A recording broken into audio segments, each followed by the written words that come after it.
अपने अपने हिसाब से सबने बताया, लेकिन उस चीज तक नहीं पहुंच पाए जो कल बताया गया था। वो बात आप लोगों के ऊपर ऊपर तक रह गई।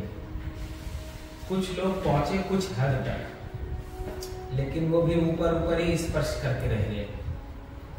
उसके जो भाव, जो गहराई बताई गई थी, उसे आप लोग अभी तक समझ नहीं पाए, इसलिए उसको फिर से सुनेंगे। दृष्टा क्या है, साक्षी क्या है, आत्मा क्या है, ब्रह्म क्या है, माया क्या है, प्रकृति क्या है। एकदम सजग होकर ध्यान से सुनना।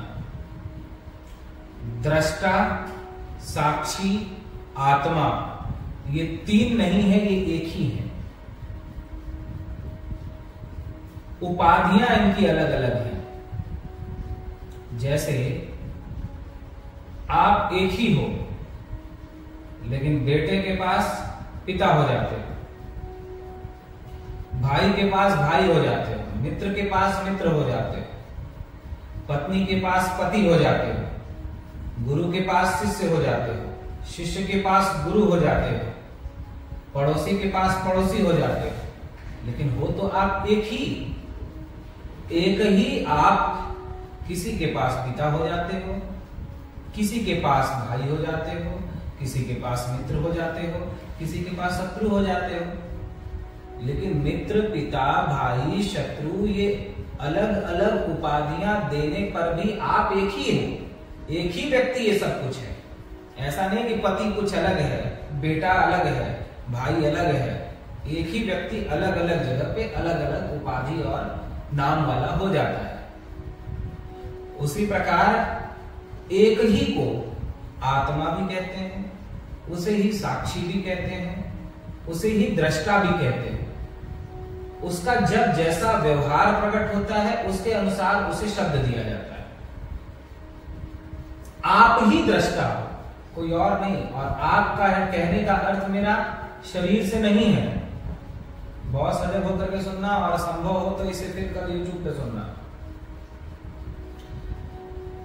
आप कहने का अर्थ सिर्फ आप से है, शरीर से नहीं। ध्यान देना, यदि आप शरीर होते तो आप चाहते तो बालक होते, चाहते तो नहीं होते। चाहते तो जवान होते और चाहते तो नहीं होते। यदि आप शरीर होते, चाहते तो वृद्ध होते, नहीं चाहते तो नहीं होते। आप शरीर होते, चाहते तो मरते, नहीं चाहते तो नहीं मरते। आप शरीर होते, चाहते तो आपका अगला जन्म होता, और नहीं चाहते तो नहीं होते। विचार करो, बालक अवस्था बीत गई, बचपने का शरीर नष्ट हो गया, लेकिन आप नष्ट नहीं हुए, आप वही हो। ये जवानी का शरीर भी बदल जाएगा, लेकिन आप एक वही रहोगे। क्योंकि आप यदि बदल जाते तो कौन याद रखता कि मैं बालक था। ये शरीर बदल जाएगा, लेकिन एक कोई तो है भीतर में जो याद रखता है हर चीज को, जिसको हर चीज पता है कि हाँ मैं ही बालक था, मैंने ऐसे खेला, मैंने बचपने में ये शीशा फोड़ दिया था, मैंने उनके घर में गेंद फेंक दी थी, मैंने यहाँ खेत में जाकर के कुछ चीजें चुरा ली थी। ये सारी चीजें जो याद है, वो कोई आप वहां थे तो तब तो वो आपको याद है। वो चीजें बीत गई और आपका शरीर भी बीत गया बचपने का, लेकिन एक आप तो थे, आप नहीं बीते, आप वही हो। ये जवानी अवस्था भी बीत जाएगी, लेकिन आप वही हो। मृत्यु भी बीत जाएगी, लेकिन आप वही हो। एक कभी नहीं बीतता, एक कभी नहीं बदलता, एक कभी नष्ट नहीं होता, और वो हो आप। उसे ही आत्मा कहते हैं। आप ही वह आत्मा हो जो शरीर से अलग हो, जो न जन्म लेता है, न नष्ट होता है, न उसकी मृत्यु है, न पुनर्जन्म है। आप वही आत्मा हो, और उस आप को ही, उस आत्मा को ही जो शरीर से अलग है, जिसका न जन्म है न मरण है, जो न उत्पन्न होता है न नष्ट होता है, जो कभी परिवर्तित नहीं होता, कभी बदलता नहीं, सदा एक जैसा रहता है। जो बचपन में रहे, चाहे जवानी में रहे, चाहे बुढ़ापे में रहे, चाहे मृत्यु में रहे, सर्वत्र एक जैसा रहता है। उसे आत्मा कहते हैं। वह आत्मा जब मन के विचारों को देखता है, अपने सभी शरीर के कार्य व्यवहार को देखता है, तो वह दृष्टा कहलाता है। आप ही दृष्टा कहलाते हैं, आत्मा ही दृष्टा कहलाता है। आत्मा का तात्पर्य आप, शरीर नहीं। आप ही दृष्टा कहलाते हैं, यानी देखने वाले। एक तो हो गया करने वाले, कि आप अज्ञान के कारण से, न जानने के कारण से अब तक ये मानते रहे कि मैं देख रहा हूं, मैं सुन रहा हूं, मैं बोल रहा हूं, मैं खा रहा हूं, मैं पी रहा हूं, मैं चल रहा हूं, मैं उठ रहा हूं, मैं बैठ रहा हूं, मुझे भूख लगी है, मुझे प्यास लगी है। अब तक आप यही कहते आए, लेकिन भगवान इसे पूरी तरह गलत बताते हैं। कहते हैं तुमने न कभी देखा, न तुमने कभी सुना, न तुमने कभी बोला, न तुमने कभी कोई कर्म किया, न तुम्हें भूख लगती है, न तुम्हें प्यास लगती है, न तुम जन्म लेते हो, न मरते हो, न बढ़ते हो, न घटते हो, बल्कि इन सब को देखने वाला। जैसे कल स्टेशन का उदाहरण दिया था और ट्रेन का उदाहरण दिया था कि आप ट्रेन में बैठे हो, ट्रेन में बैठे हो, आपके सामने अनेक दृश्य आते हैं, अनेक स्टेशन आते हैं, लेकिन ट्रेन में बैठे बैठे सिर्फ आप देख ही तो रहे हो, कुछ कर तो रहे नहीं। अपने आप स्टेशन आज जो आना है आ रहे हैं, लोग चढ़ रहे हैं, उतर रहे हैं, कोई अच्छा है, कोई बुरा है, कोई गोरा है, कोई काला है, कोई नाटा है, कोई मोटा है, कोई पतला है, वो सब आप देख रहे हो सिर्फ ट्रेन में बैठे बैठे, उसमें कुछ कर नहीं रहे हो। वैसे ही आप यानी आत्मा चेतन जो आप हो, आपकी अवस्था जन्म से बालकपन में बदल गई, सिर्फ आप इस ट्रेन में बैठे हुए यात्री की तरह उसे देखते रहे। आपका शरीर बचपन से जवानी में बदल गया, आप सिर्फ देखते रहे उस बदलते हुए। जवानी से बुढ़ापे में बदल गया, आप सिर्फ देखते रहे उसे बदलते हुए को। बुढ़ापे से मृत्यु में ही बदल जाएगा, मृत्यु से फिर अगला जन्म, आप सिर्फ देखते रहोगे उसे। ये शरीर की अवस्थाएं बदलती रहेंगी, लेकिन आप देखते रहोगे उसे, रोक नहीं सकते उसे। और दूसरा, मन में विचार आते रहते हैं, जाते रहते हैं, आते रहते हैं, जाते रहते हैं, अनेक विचार आते और जाते हैं, आते और जाते हैं। आप सिर्फ उनको देख रहे हैं। जैसे सूर्य है, आकाश में बहुत से बादल बनते हैं और बिगड़ते हैं, बनते हैं, बिगड़ते हैं, बनते हैं, बिगड़ते हैं, लेकिन क्या सूर्य को उन बादलों से कोई लेना देना होता है? सूर्य को उन बादलों से कोई लेना देना नहीं होता। सूर्य सिर्फ देख रहा है, सूर्य सिर्फ देख रहा है। बादल बन रहे हैं, उसमें बिजली कड़क रही है, फिर वर्षा हो रही है, ये सब सिर्फ सूर्य देख रहा है। सूर्य वैसे का वैसा ही रहता है। बादलों के, ध्यान देना, बादलों के बनने बिगड़ने से, आंधी आने से, वर्षा होने से, बिजली कड़कने से सूर्य का कोई संबंध नहीं होता। सूर्य उनसे बहुत दूर होता है, बहुत दूर होता है सूर्य उनसे।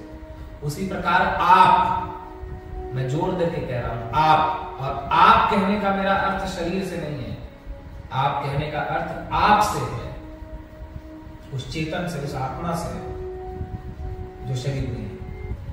आप इस शरीर से, शरीर के विचार रूपी बादलों से, भावना रूपी बादलों से बहुत दूर हो। यदि आप विचार होते तो विचारों के साथ आप भी नष्ट हो जाते, लेकिन आप यदि थोड़ा चिंतन करो तो आप पाओगे कि मेरे भीतर की स्थिति तो वैसी है कि मैं तो वैसे ही इन सभी भावनाओं को, भीतर में उठने वाले सुख की भावना को, दुख की भावना को, पहले के विचारों को, अब के विचारों को, भविष्य के विचारों को वैसे ही आते जाते देख रहा हूं, या हमारे भीतर वे वैसे ही आ जा रहे हैं जैसे सूर्य के नीचे बादल आते जाते रहते हैं। लेकिन जैसे सूर्य का बादलों से कोई लेना देना नहीं है, वैसे ही मेरा इन विचारों से कोई लेना देना नहीं है। ये तो आ रहे हैं, जा रहे हैं, मैं तो सिर्फ देख रहा हूं इनको। तो जो देखने वाला है वो आत्मा, आप ही दृष्टा भी हो। देखने वाले जब होते हो तो आप दृष्टा कहलाते हो, और साक्षी हमेशा आप मौजूद रहते हो। बिना आपके आंखें देख नहीं सकते। जैसे आपकी आंखें खुली हुई हैं, लेकिन आप कहीं और हो, तो आपकी आंखों के सामने से कुछ भी गुजर जाए आपको पता नहीं चलता, फिर आपको हिलाया जाता है, अरे देखा तुमने? अरे नहीं, मेरा ध्यान नहीं था, क्या हुआ? अरे देखो देखो कौन जा रहा है। बोले मेरी आंखें तो खुली हुई थी, लेकिन मैं कहीं और था। जब आप मौजूद नहीं रहते हो तो आंखें खुली होने पर भी दिखाई नहीं पड़ता। कोई आपको बुला रहा है, आपके अगल बगल कोई संगीत बज रहा है और आप कहीं और हो, कान खुले हुए हैं, आप कहीं और हो, आप मौजूद नहीं हो कान के साथ, तो कोई कुछ भी कह के निकल जाता है, कोई भी गीत बजता रहता है, आपका ध्यान नहीं जाता। फिर आपको कोई हिला के सजग करके कहता है अरे सुनो क्या कह रहा है, कौन सा गाना बज रहा है, तो आप अच्छा मैं तो कहीं और था, मेरा ध्यान कहीं और था, हाँ अच्छा ये गाना बज रहा है। तब आप जब तक मौजूद नहीं रहोगे कान के साथ, कान सुन नहीं सकते। आप जब तक मौजूद नहीं रहोगे आंखों के साथ, आंखें देख नहीं सकती। आप जब तक मौजूद नहीं रहोगे अपनी वाणी के साथ, वाणी बोल नहीं सकती। आप जब तक मौजूद नहीं रहोगे तब तक आपकी कोई क्रिया उस तरह संपन्न नहीं हो सकती। आपका आश्रय लेकर के ही सारी क्रियाएं संपन्न होती हैं। वह आत्मा, वह चेतन ही साक्षी भी कहलाता है। ये तीन नहीं है, दृष्टा, साक्षी और आत्मा, एक ही है, और वो आप हो, शरीर नहीं, आप हो। जब मैं आप कहूं तो शरीर मत लेना, जब मैं आप कहूं तो अपने को किसी नाम वाला मत मान लेना जो संसार में आपका नाम रखा है। जब मैं आप कहूं तो आप अपने को किसी जाति का मत मान लेना। जब मैं आप कहूं तो आप अपने को स्त्री या पुरुष मत मान लेना, बालक मत मान लेना। जब मैं आप कहूं तो आप का मतलब सिर्फ आप है, शरीर में कोई जाति नहीं, कोई नाम नहीं, कोई रूप नहीं, कोई वर्ण नहीं।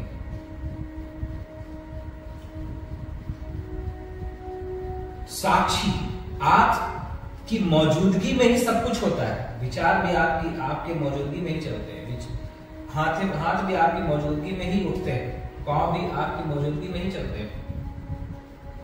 तो जो सदा मौजूद रहता है, जिसके मौजूद रहने से ही सारी क्रियाएं होती है, उसे कहते हैं साक्षी। उदाहरण के तौर पर मैंने कहा था सूर्य साक्षी है, चंद्रमा साक्षी है। ये उदाहरण देकर के मैंने ये बात समझाई थी कि आप साक्षी, जैसे सूर्य और चंद्रमा सब कुछ देख रहे हैं, पृथ्वी सब कुछ देख रही है, जो भी घटना घट रही है, ऐसे ही आपके भीतर जो विचार उठ रहे हैं, आपके भीतर जो सुख दुख उठ रहा है, आपके भीतर जो भावनाएं उठ रही हैं, जो भी क्रियाएं हो रही हैं, व्यवहार हो रहे हैं, उसमें साक्षी यानी आप, चेतन, आत्मा सब कुछ देख रहा है, वो मौजूद है उसमें, इसलिए आप ही साक्षी भी हो। और जो जन्म नहीं लेता, मरता नहीं, उत्पन्न नहीं होता, नष्ट नहीं होता, वो आत्मा है। वो तीनों एक ही है, शब्द अलग अलग है, सिर्फ अलग अलग जगह के कारण, अलग अलग उपाधियां हैं, अलग अलग व्यवहार गुण होने से। तो आप ही आत्मा हो, शरीर नहीं हो आप। भूल से आपने मान लिया है कि मैं शरीर हूं। जैसे भूल से कोई मान ले कि मैं पशु हूं, मैं हाथी हूं, मैं घोड़ा हूं। अब किसी को हाथी बनाया गया, मुखौटा पहनाया गया, उसके शरीर में उस तरह के कपड़े ला करके उसे हाथी बना दिया, वो सच में अपने को हाथी मान ले तो हाथी थोड़ी है, उसको तो हाथी के ड्रेस पहना दिए गए। उसी प्रकार से आप शरीर नहीं हो, शरीर मान लिया, अभ्यास हो गया बहुत, मैं शरीर हूं, मैं शरीर हूं, मैं शरीर हूं, मैं शरीर हूं, बहुत जन्मों से अभ्यास हो गया, इसलिए आपको लगता है कि मैं शरीर हूं, मेरा नाम ये है, मैं स्त्री हूं, मैं पुरुष हूं। लेकिन शरीर से आप उतने ही दूर हो जितना पृथ्वी से आकाश दूर है। जैसे आकाश का पृथ्वी से मिलन होता हुआ दिखाई पड़ता है, लेकिन वो कभी होता नहीं है, ऐसे ही आपका शरीर से कभी संबंध हुआ ही नहीं, आप कभी शरीर हुए ही नहीं, आपका कभी कोई नाम हुआ ही नहीं, आपकी कभी कोई जाति हुई नहीं, आपका कभी कोई लिंग हुआ ही नहीं। आप तो आप ही हो, जिसका न कोई नाम है, न रूप है, न लिंग है, न जाति है, न वर्ण है, न गोत्र है, शरीर हो ही नहीं आप। तो यही आत्मा, जो आत्मा एक ही आत्मा, यानी आपको ही दृष्टा भी कहा जाता है, साक्षी भी कहा जाता है। और परब्रह्म परमात्मा का अंश आत्मा इस अर्थ में है, ठीक है, परमात्मा का अंश आत्मा, लेकिन इस अर्थ में है जैसे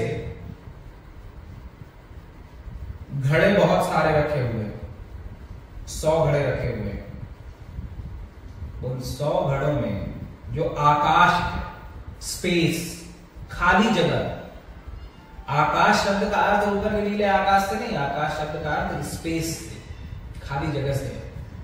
100 घड़े आपने रख दिए, उसमें जो स्पेस है, उसमें जो आकाश है, और बाहर में जो आकाश है वो दोनों एक ही है। ऐसा नहीं कि घड़े के भीतर का आकाश अलग है और बाहर का आकाश अलग है, घड़े के भीतर का स्पेस अलग है, बाहर का स्पेस अलग है, दोनों एक ही है।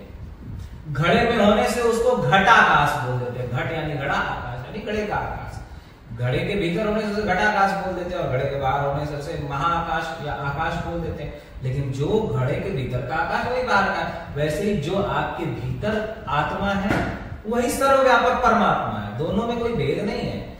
घड़ा अगर फूट गया तो भीतर का आकाश बाहर का आकाश ही है। उसी प्रकार से आत्मा और ब्रह्म अलग अलग नहीं है, दोनों एक ही शरीर में होने से सिर्फ उसे आत्मा कहते हैं। बाकी आत्मा और परमात्मा में किसी प्रकार का कोई भेद नहीं है। ये फंडामेंटल चीजें हैं, बेसिक चीजें, इसे हमें समझना होगा, इसे समझकर आगे बढ़ना होगा। इसे आप लोग फिर से YouTube में सुन सकते हैं और फिर जिसको नहीं समझ में आया होगा वो कल फिर से पूछ सकता है। जब तक ये विषय नहीं समझ में आएगा तब तक आगे नहीं बढ़ा जाएगा। और किसी को कुछ पूछना है?